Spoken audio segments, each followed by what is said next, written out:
नमस्कार दोस्तों। आज बात करते हैं प्रेगनेंसी के 7वें महीने की। प्रेगनेंसी का 7वां महीना, क्या चेंजेस होते हैं बेबी में, क्या चेंजेस होते हैं माँ में, क्या प्रिकॉशंस लेना चाहिए, आज इस बारे में बात करेंगे। जब 7 मंथ यानी कि थर्ड ट्राइमेस्टर का फर्स्ट मंथ, जो कि बहुत इम्पॉर्टेंट महीना होता है, इसमें आप सबसे पहले बेबी का स्किन कलर डेवलप्ड होता है कि वो उसका कलर फेयर होगा या डस्की होगा, ये डिसाइड हो चुका होता है। उसमें कलर आने लगते हैं, वो अपनी जीभ बाहर निकालने लगता है, वो पलके झपकाने लगता है, सकिंग करने लगता है। इसके साथ ही उसकी मूवमेंट्स पहले से ज़्यादा बढ़ चुकी होती हैं। बेबी बम्स आपको बार बार देखने को मिलेगा। ऐसे में एक माँ को चाहिए कि अपनी बेबी बम्स को ट्रैक करे कि पूरे दिन भर में उसके 30 टाइम्स या 20 टाइम्स बेबी बम्स ज़रूर होने चाहिए। इस टाइम माँ को चाहिए कि वो ज़्यादा से ज़्यादा बाइंग करवट होकर लेटे, बहुत ज़्यादा झुके ना, झुकने से उसको दिक्कत आ सकती है। और माँ अगर नेगेटिव ब्लड ग्रुप की है, यानी कि अगर प्रेग्नेंट वुमेन का जो ब्लड ग्रुप है वो नेगेटिव है, तो 7वां महीना में उसे एक एंटी डी का इंजेक्शन ज़रूर लगाना चाहिए। इसके लिए अपने डॉक्टर से ज़रूर संपर्क करें। ये पॉजिटिव ब्लड ग्रुप वालों के लिए बिल्कुल भी नहीं है। इस टाइम पे आपको बैक पेन ज़्यादा होने लगता है। 7वें महीने में प्रेग्नेंट वुमेंस को बैक पेन की शिकायत होने लगती है, फॉल्स पेन आते हैं। तो ऐसे में डॉक्टर से कंसल्ट करके कुछ मेडिसिन्स लेके, टहल के, रेस्ट करके ये पेन्स चले जाते हैं। ये कोई डिलीवरी वाले पेन्स नहीं होते हैं। लेकिन हाँ, ज़रूरी है कि 7वें महीने में आप अपनी डिलीवरी की पूरी तैयारी कर लें, क्योंकि इस टाइम से कभी भी आपको लेबर पेन स्टार्ट हो सकते हैं। कई बार कई रीज़न से प्री मैच्योर बेबी भी हो जाता है, यानी कि 7वें 8वें महीने में बेबी हो सकता है, और वो बेबी NICU में रख के उसको बचाया जा सकता है। तो ये जो बेबी होता है वो लाइव होता है, तो इस टाइम से आपको डिलीवरी की तैयारी कर लेनी चाहिए। जो 7वां महीना होता है, इसमें फीमेल्स के मूड स्विंग्स भी बहुत ज़्यादा हो जाते हैं स्टार्ट।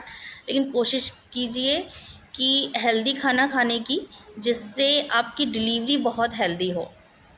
और अगर आपने योगा करना स्टार्ट नहीं किया है तो योगा करना शुरू कर दीजिए।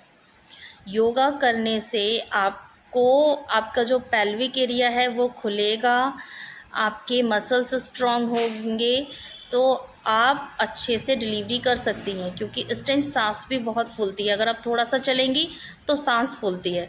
तो ये सांस फूलने की कंडीशंस ना हो, इसके लिए अनुलोम विलोम यानी ब्रीदिंग योगास कीजिए, और पेल्विक के बटरफ्लाई योगास कीजिए। लेकिन ध्यान रखिए, अपने गायनेकोलॉजिस्ट से संपर्क कर लीजिए कि कहीं आपको स्पॉटिंग की दिक्कत तो नहीं है, या लीकिंग तो नहीं हो रही है, या फिर अगर आपका जो प्लेसेंटा है, प्लेसेंटा प्रीविया है, लो लाइंग प्लेसेंटा है, तो ऐसी कंडीशन में बटरफ्लाई योगा या पेल्विक के योगास आपको नहीं करने चाहिए। हाँ, लेकिन ऐसी कंडीशन में आप अनुलोम विलोम ज़रूर कर सकती हैं, जिसे प्राणायाम कहा जाता है। ब्रीदिंग योगास आप कर सकती हैं, लेकिन आप पेल्विक के योगास नहीं कर सकती हैं। और अगर आप पूरी तरह नॉर्मल हैं, ठीक हैं, तो आप टहलना भी स्टार्ट कीजिए। इस टाइम कई महिलाओं में बीपी की समस्या ज़्यादा देखी जाती है, तो नमक का इंटेक कम कीजिए। यानी किसी किसी की किसी किसी की आदत होती है कि बहुत ज़्यादा नमक वो इंटेक करते हैं, तो नमक आपको कम लेना है, बहुत ज़्यादा नमक आपको नहीं खाना है। एसिडिटी की समस्या होती है तो आप लीवर सिरप को कंटिन्यू कीजिए। हरी साग सब्जियां लीजिए, ब्रोकली, पालक लीजिए, एवोकाडो लीजिए। एवोकाडो हर जगह नहीं मिलता है तो संतरा खाइए, संतरा आपको हर जगह मिल जाएगा। मतलब एक मौसमी फल आप ज़रूर लीजिए, लेकिन फलों में स्पेशली पपीता और पाइनएप्पल आपको नहीं खाना है, पपाया पाइनएप्पल आपको नहीं लेना है।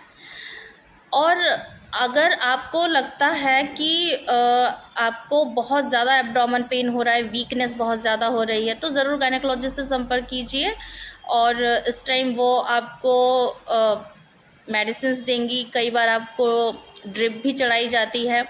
आपके स्टेमिना को देखते हुए, आपकी कंडीशन को देखते हुए डिसीजंस लिए जाते हैं।